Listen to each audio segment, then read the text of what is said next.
یہ جو میں نے بتایا کہ اطاعت کلی، ہمہ تن، ہمہ وقت، ہمہ وجوہ، جزوی اطاعت نہیں، بس یہ ذرا نوٹ آف کوشن ہے۔ اگر ہم اللہ کا ایک حکم مانیں گے، ایک نہیں مانیں گے، یہ جزوی اطاعت ہے، یہ اللہ کو قبول نہیں ہے۔ اللہ کی طرف سے تو یوں سمجھیے کہ پیکج ڈیل ہے، ٹیک اٹ اور لیو اٹ، لینا ہے تو پورا لو ورنہ دفع ہو جاؤ، اللہ کو تمہاری ضرورت نہیں ہے، تمہیں اللہ کی ضرورت ہے۔ یا ایھا الذین آمنوا ادخلوا فی السلم کافہ، اے ایمان والو اسلام میں داخل ہونا تو پورے کے پورے ہو، ادھورے نہیں۔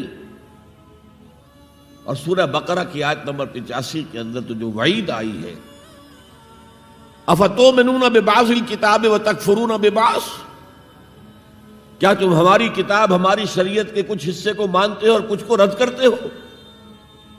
فما جزاء من یفعل ذلک منکم، تو جو کوئی بھی تم میں سے یہ روش اختیار کریں گے ان کی کوئی سزا اس کے سوا نہیں ہے، کان کھول کر سنیے، ان کی کوئی سزا اس کے سوا نہیں ہے کہ دنیا میں ذلیل و خوار کر دیے جائیں اور قیامت کے دن یردون الی اشد العذاب، شدید ترین عذاب میں جھونک دیے جائیں۔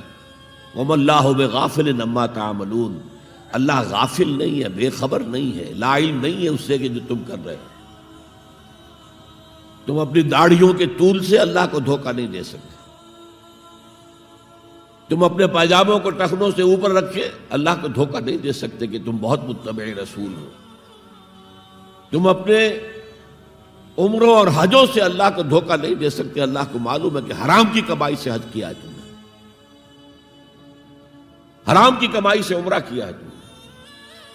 تو یہ جو جزوی اطاعت ہے کوئی اطاعت نہیں، اللہ کو قبول نہیں۔ آدمی سوچتا ہے کہ چلیے میں نے یہ کام اچھے کیے، یہ برے کیے، مجھے اچھے کاموں کا کچھ کریڈٹ بھی تو ملنا چاہیے نا، لیکن نہیں، اللہ کہتا ہے جزوی اطاعت منہ پر دے ماری جائے گی۔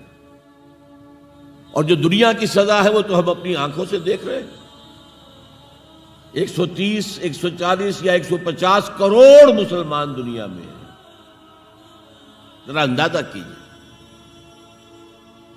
لیکن ہماری رائے کی کوئی اہمیت ہے؟ بین الاقوامی معاملات میں کوئی ہم سے مشورہ لیتا ہے کیا؟ آپ کا کیا خیال ہے؟ کس نمی پرست کے بھیا کیستی، ایسے بھی ملک تھے کہنا چاہیے، اب تو ان کا حال پتلا ہے، دولت کے انبار تھے ان کے پاس، لیکن ان کا مذاق اڑتا تھا مغربی ممالک، وہ چاہے سعودی بادشاہ ہوں اور چاہے وہ UAE کے امیر ہوں، مذاق ہی اڑتا تھا، کوئی حیثیت نہیں۔ حالانکہ کتنا بڑا رقبہ ہے انڈونیشیا کے آخری جزیروں سے لے کر موریتانیہ تک، سالڈ اسلامی آبادی، مسلمان آبادی۔ آپ کہیں گے کہ یہ بھارت جو ہے اس میں تو اکثریت تو نہیں ہے، لیکن 15 کروڑ یا 18 کروڑ تو آدمی یہاں موجود ہیں، لیکن کوئی عزت، کوئی حیثیت دنیاوی بین الاقوامی سطح پر۔ بہرحال یہاں بھی ہیں لوگ، کھاتے پیتے لوگ ہیں، ان کی اپنی کچھ عزت ہے اپنے معاشرے کے اندر، لیکن بحیثیت امت، بحیثیت قوم کیا حیثیت ہماری؟ تو الا خزی فی الحیات الدنیا، وہ تو ہماری نگاہوں کے سامنے موجود ہے۔ اب قیامت کے دن کے بارے میں جو دھمکی اللہ نے دی ہے، وَيَوْمَ الْقِيَامَةِ يُرَدُّونَ إِلَىٰ أَشَدِّ الْعَذَابِ، قیامت کے دن شدید ترین عذاب میں جھونک دوں گا۔ اس پر اللہ سے معافی طلب کی جا سکتی ہے، دعا ہی کی جا سکتی ہے، اللہ ہم پر رحم فرمائیے۔ یہ میں نے آپ کے سامنے رکھا ہے فارمولہ، اللہ کی اطاعت جمع اللہ کی محبت، دے گو ٹو میک عبادت۔ یہی دو الفاظ آتے ہیں اللہ کے رسول کے لیے بھی صلی اللہ علیہ وسلم۔ اللہ کے رسول کی اطاعت یہ تو اسلام کا بنیادی تقاضا ہے، اطیعوا اللہ واطیعوا الرسول فإن تولوا فإن اللہ لا يحب الکافرین۔ اطاعت کرو اللہ کی، اطاعت کرو رسول کی، پھر اگر یہ منہ موڑ لیں تو اللہ کو ایسے کافر بالکل پسند نہیں، تو کفر کا فتویٰ ہو رہا ہے۔ لیکن اللہ کے رسول کی اطاعت کے ساتھ محبت کو جمع کیجئے۔ میں نے ابھی آپ کو حدیث سنائی ہے، حضور نے فرمایا لا یؤمن احدکم حتی اکون احب الیہ من والدہ وولدہ والناس اجمعین، تم میں سے کوئی شخص مومن ہو ہی نہیں سکتا جب تک کہ میں اسے محبوب تر نہ ہو جاؤں، اپنے باپ سے، اپنے بیٹے سے اور تمام انسانوں سے۔ تو اللہ کے رسول کی اطاعت جمع اس کی محبت۔ اس محبت کے ضمن میں ایک واقعہ یاد آیا جس سے اندازہ ہوگا کہ کس قدر اپنائیت تھی، کتنا قرب تھا حضور کے اور حضرت عمر فاروق رضی اللہ تعالیٰ عنہ کے مابین۔ ایک مرتبہ حضور دریافت کرتے ہیں حضرت عمر سے، عمر تمہیں مجھ سے کتنی محبت ہے؟ اب آپ سوچئے، ذرا سا بھی مغایرت کا باریک سا پردہ بھی اگر کہیں ہو تو کیا یہ سوال کیا جا سکتا ہے؟ تو انتہائی قریبی شخص سے ہی کیا جائے گا، تمہیں مجھ سے کتنی محبت ہے؟ عرض کیا آپ مجھے دنیا کے ہر انسان سے بڑھ کر عزیز ہیں۔ فرمایا اور اپنی جان سے؟ اب ذرا سا توقف کیا حضرت عمر نے، الان ہاں اب میں یہ بھی کہتا ہوں کہ آپ مجھے میری جان سے زیادہ عزیز ہیں۔ تو حضور نے فرمایا اب آئے ہو مقام مطلوب پر۔ تو رسول کی اطاعت جمع محبت، اس کا نام ہے اتباع، پیروی کرنا۔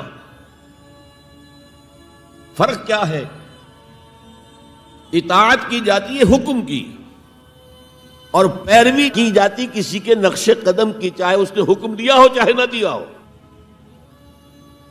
جو وہ کرتا ہو کرنا۔ یہ ہے اتباع۔ یہ اطاعت سے بہت بلند شے ہو گئی۔ مثال کے طور پر یہ چھوٹی چھوٹی مثالیں، اصل اتباع کیا ہے وہ میں بعد میں عرض کروں گا۔ کوئی ایک صحابی بدو باہر سے آئے، ایک ہی دفعہ حضور کو دیکھا، حضور اس وقت اس حالت میں تھے کہ آپ کے بٹن جو ہے کھلے ہوئے تھے گریبان کے۔ انہوں نے پھر ساری عمر اپنے گریبان کے بٹن نہیں لگائے۔ میں نے اللہ کے رسول کو اس حال میں دیکھا ہے، میں تو ان کی پیروی کروں گا، حضور نے کوئی حکم تو نہیں دیا تھا۔ تو یہ جو محبت، شدید محبت کے تحت جو بات آئے گی اس کا نام اتباع ہے۔ اور اس اتباع کا مقام کیا ہے وہ آیت میں سنا چکا ہوں آپ کو۔